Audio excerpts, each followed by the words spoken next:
Okay, my name is Philippe Cabane. I'm a sociologist urbanist, or the first urbanist, I think, much more actually.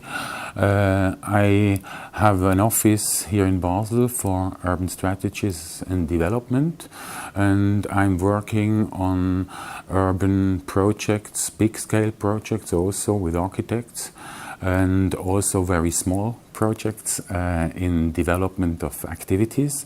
Maybe my main goals could be described as that I work much more on actors.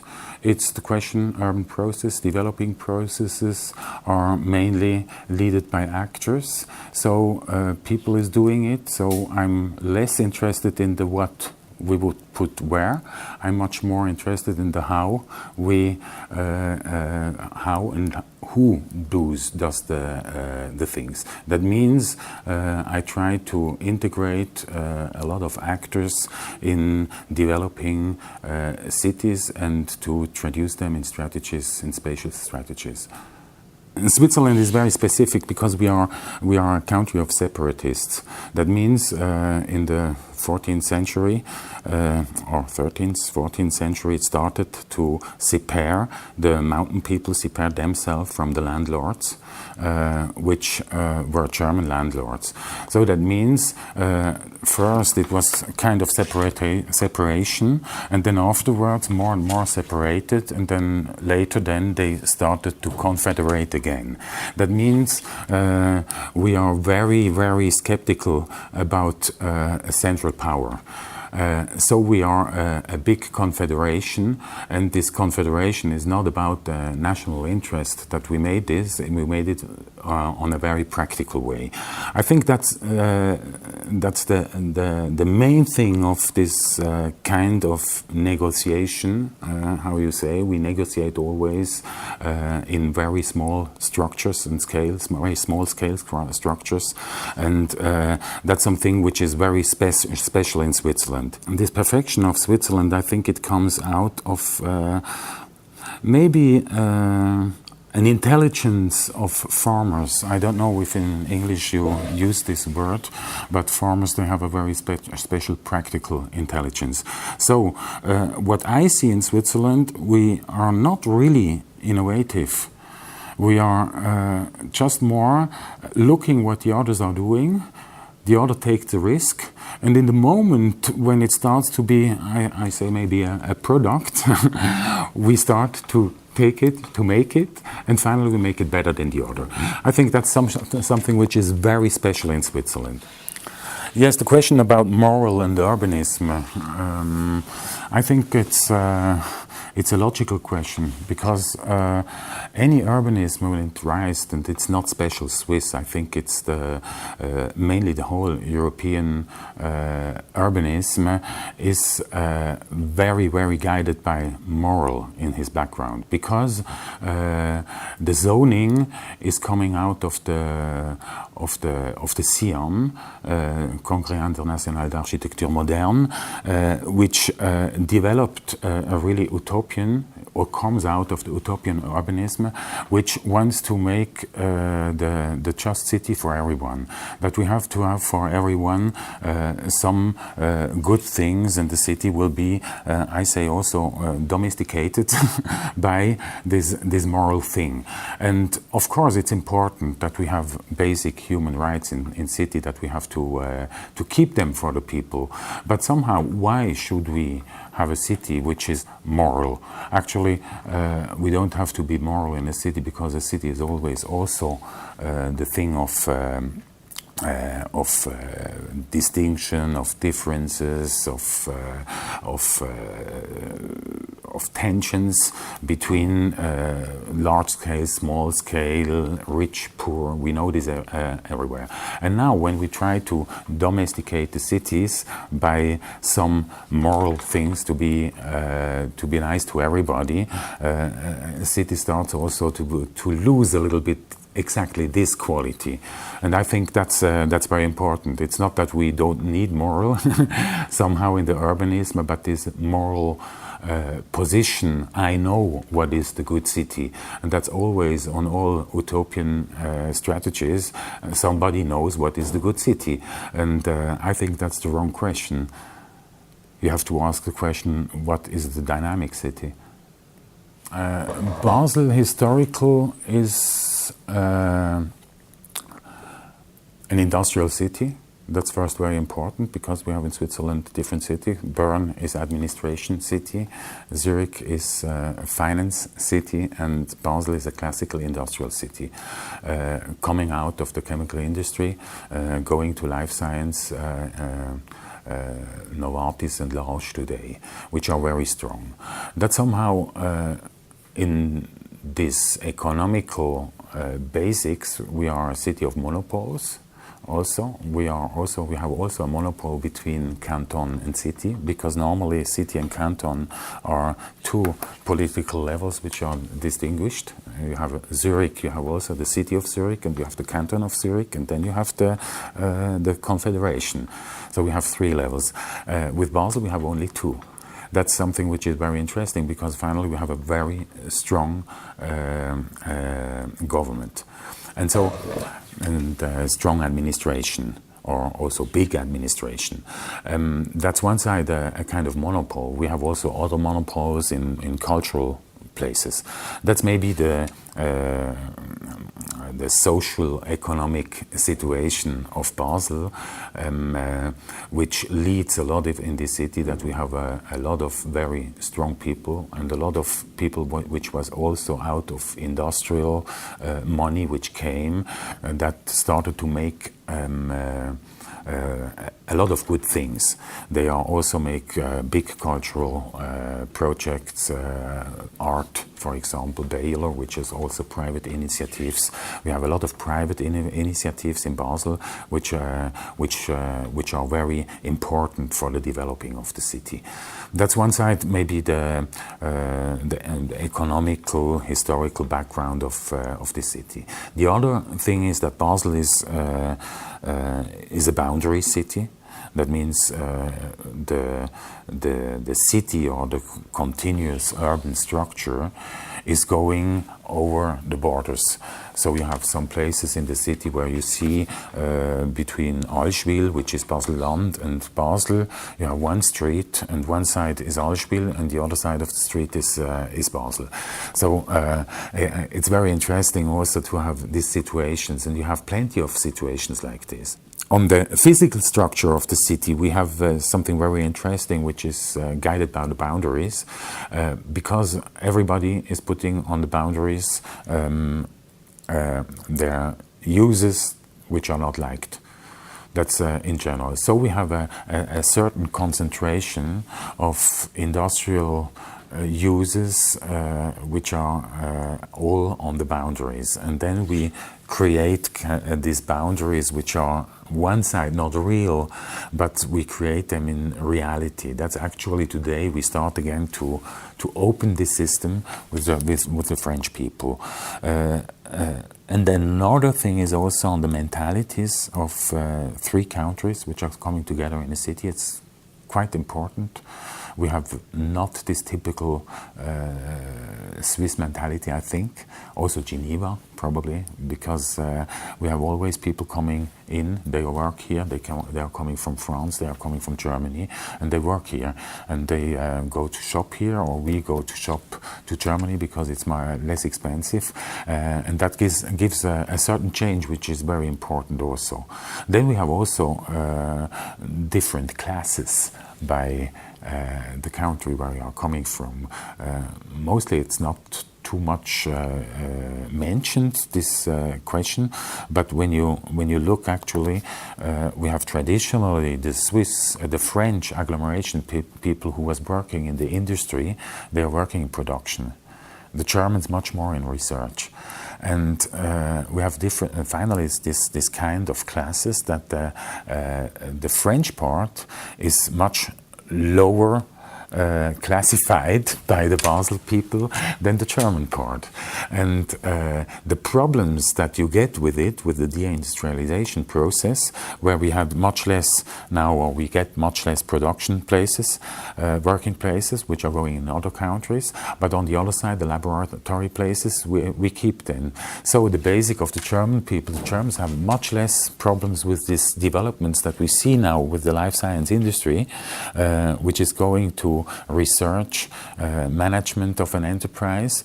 Then it's actually with the French part, which has loses a lot of people lose their work now, and they don't have to qualify, are not qualified enough to get in these new systems, and that gives a kind of lack of positions in the different parts in Switzerland.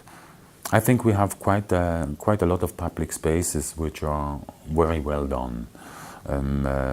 I think, for example, Clara Matte, which is a very interesting public space, we have, which is working also very well, because it's much more like a square than like a park. Traditionally, it's a park, and they made a square out of it with, like Jardin de Luxembourg, peut-être, but not so big. On the other side, we have good and nice public spaces, very nice public spaces which have been made.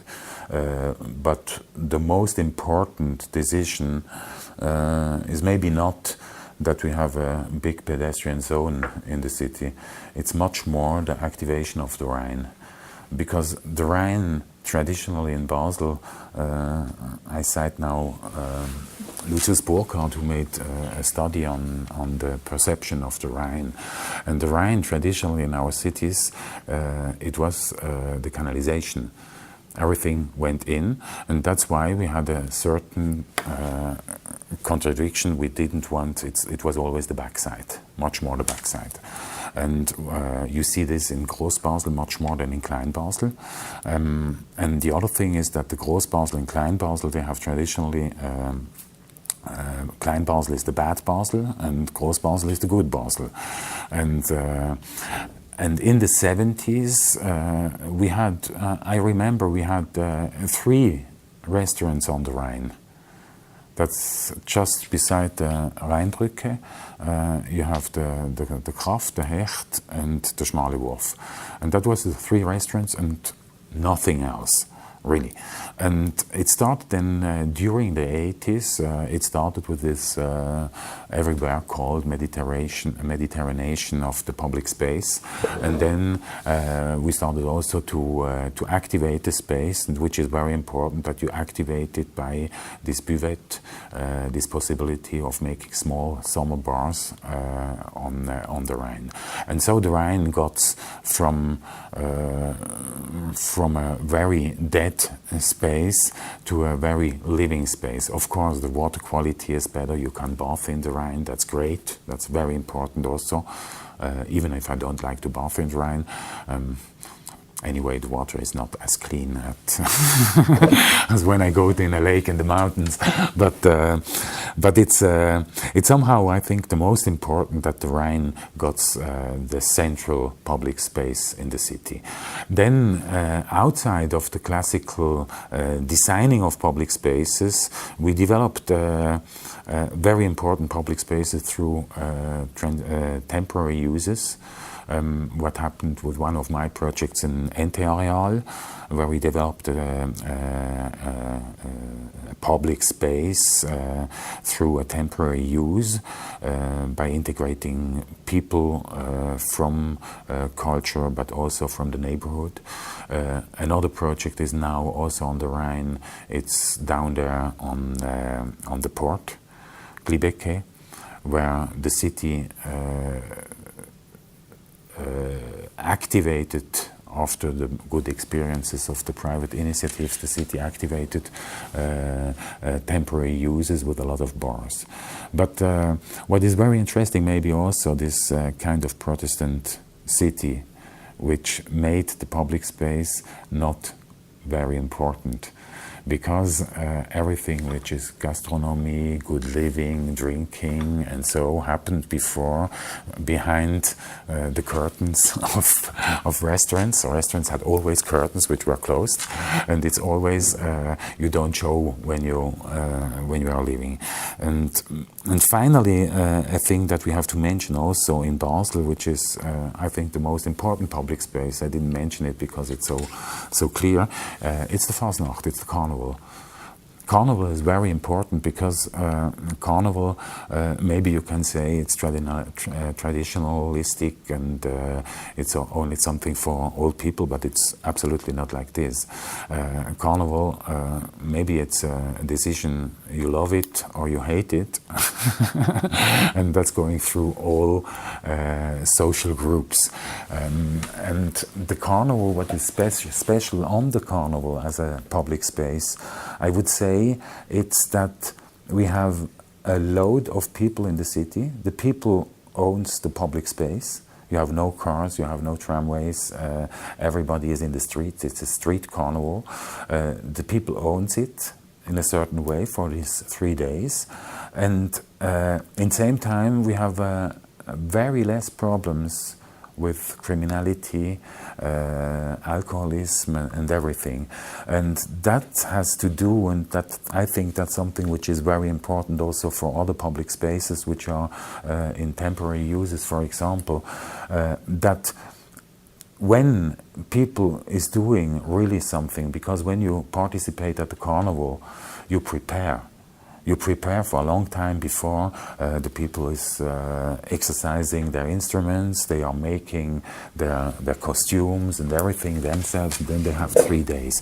So we have a certain kind of social controls, because you don't want to have a problem when you are fine with an event like this. It's not only a consumption of the people, it's also production. And when the people start to product themselves, they care about it. Public space finally is always a social space. Public space, as we can say, we have a square, we have a street. That's a constructed space, but public space is always a social event finally, because the space gets public by the people who use it. Of course you can design a space that it's impossible to use it public, but in general it's the possibility of finally temporary appropriation of the space must be possible by different groups in the night, the other groups than in the day. One thing which is general on public spaces is that we zone it. We have a zoning of public spaces, not as the medieval city. In the medieval city, the public space wasn't in zones. Pedestrians, cars, working, everything happened in the same space. And we have also a culture of zoning public space, because some people wants to have. We need so much space for cars. We need so much space for bicycle. It's in the urban circulation. It's a basic thing that the space is not really public, because we define who can be on which space on the street. And on the other side, a good public space is a space of possibilities. It's finally a space where everybody is a shared space. Sharing is finally the main definition of public. And so these strategies of how you manage a public space, that it can be used by a lot of people and different people, and that the public space won't be territorialized by some groups. That will be the most important thing on public space, and it's much less the design. Design is not as important. Of course it's important, but you will never make a design square, and the design is enough that the square will have a public life on it. Maybe the contrary, that you can design that nobody will come, of course. But finally, it's much more a question, how do you let people acting in the public space, how you manage the people who want to act in the public space, and how you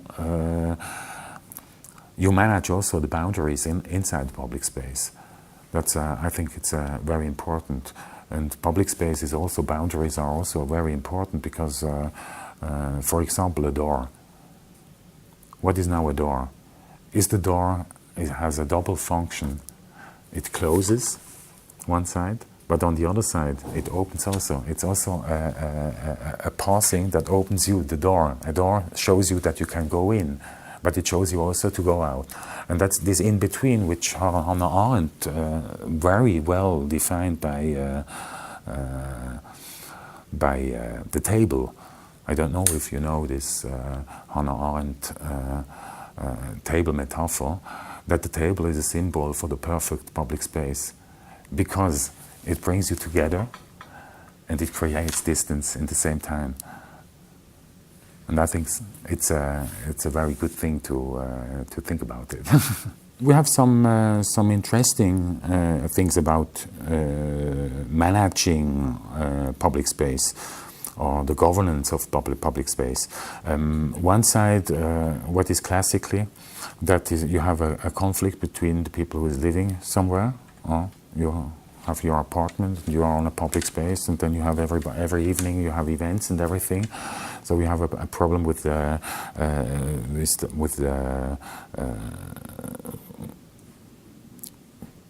you have a problem with the Lärm.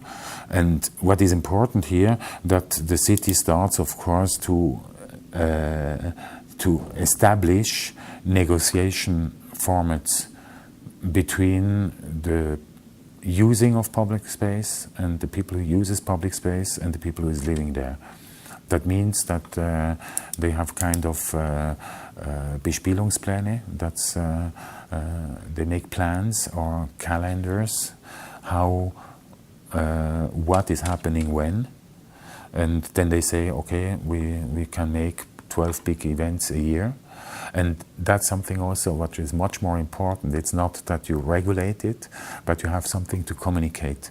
Because when I live on a public space, and on this public space always something happens. When I know we have 10 happenings a year, I know it's 10 happenings a year, and then I can be relaxed. But if I don't know, so I can't be relaxed. And I think we developed in this way a lot of softwares which are not bad, but we have also a culture, and that's a little bit the one of the main problem, that we have a culture of we have a right to be quiet in the city.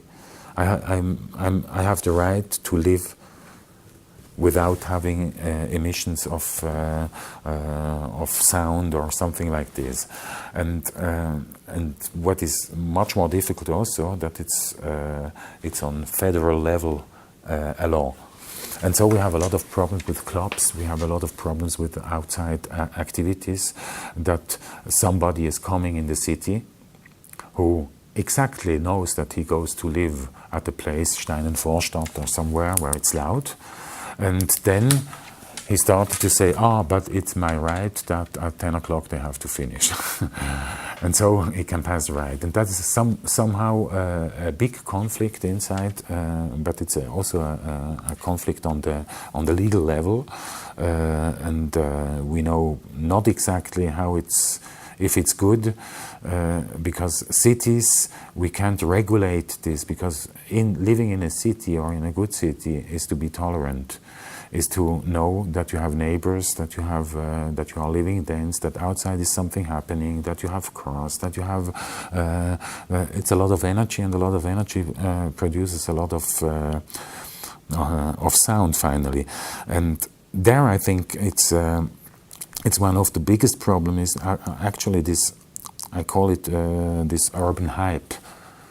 We speak about everybody wants to live in cities. Cities are great, cities are beautiful, but the city is also, for a citizen of a city, it's also a behavior, it's also a kind of living. But when you have now people who is just coming in the cities because it's a hype, but they have a mentality of living in an individual house outside of the city, then you will get the problem. And that's somehow, actually, I think, one of the of the main problems we have, that we have a lot of people living in cities which have not an urban lifestyle. And these different lifestyles that we have, urban lifestyles, you can look different analyses, sociological analyses. We have maybe 20 or 25% or no, 20% of the people in Switzerland who has an urban lifestyle, and who are really thinking, I take public transport, I want to have a shop just around the corner, who are really want to have everything near. But with this hype of city, urban living, you see today everywhere we make urban living and urban. Everything has to be urban. Even when you look at the products which are sold, everything is urban actually. And this urban hype finally makes a lot of people which has not this urban lifestyle going in the cities, and then we have a population which doesn't work. Maybe the same has happened in the other way, maybe in the 60s, 70s, where the people went out of the city to countryside, and they went out to the city to countryside, and then afterwards they complained about the cows who had the cloche, which finally complained. They go to countryside, and finally when they hear something which is countryside, they have a problem. So it's somehow, I think that's a thing that we maybe should we less produce urban forms than also produce urban lifestyles. Like, for example, I met in Paris, when I studied in Paris, I met the director of the bicycle association. And we in Switzerland, we were always say, we need bicycle ways and special infrastructures for bicycle. And he said it's impossible in Paris because we don't have the place to make good things for the bicycles. But what they make courses with the people. They learn them how to survive in a city by bicycle. And I think it's a very interesting change of paradigm. And it's not that one has no worth, that the infrastructure or the built city is not important, but we forget often that the behavior is very important in this sense also.